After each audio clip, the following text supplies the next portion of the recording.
Captain, a most curious development on scanner 5-7. Let's all take a look at it, Mr. Spoon. Screen on, Captain.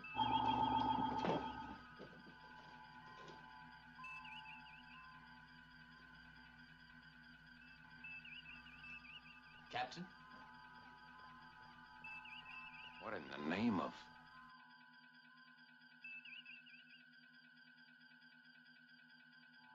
Put it on audio, Lieutenant. I'm extremely excited to announce that today we are releasing the next major update for the game, which contains a huge batch of optimizations and improvements. The biggest area of improvements is to render performance, with textures and models now being loaded asynchronously. Now here's some more specific examples of improvements.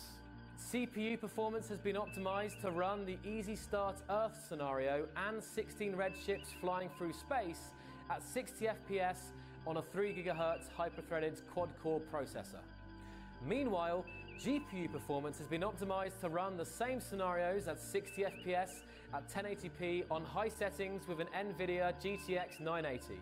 Please keep in mind that increases to performance are not just limited to these scenarios, but will in fact positively impact most, if not all, worlds and hardware configurations. We've also added new shader quality options in graphical settings, which affects the quality of atmosphere, trees, and voxel rendering. Detection of GPU performance now occurs upon first startup of the game, and shadows are now higher quality in general, although tree shadows will now be disabled on lower quality settings.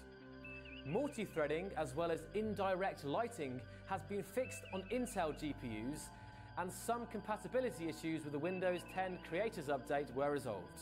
Other optimizations include loading times being massively reduced for both game worlds and the copying and pasting of grids.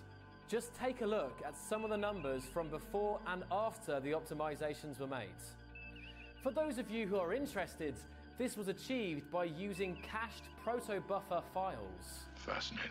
I'm sure that everyone will be pleased to hear that pistons should no longer explode as frequently as they have done in the past, due to the engine team tracking down a source of problems related to them. Moving on to some smaller changes, we improved tool animations even more and increased the visibility of certain HUD elements. Additionally, there are many other general improvements in this update which should fix lots of the issues that players have been experiencing recently. The team would just like to remind you once again that as this is a major update, there have been many significant changes to code, so we will especially appreciate any bug reports sent in by the community. This will allow us to find issues quicker and get them fixed as soon as possible. It's also worth pointing out that if necessary, you can always revert to a previous major version of the game via the Betas tab in Steam under Game Properties.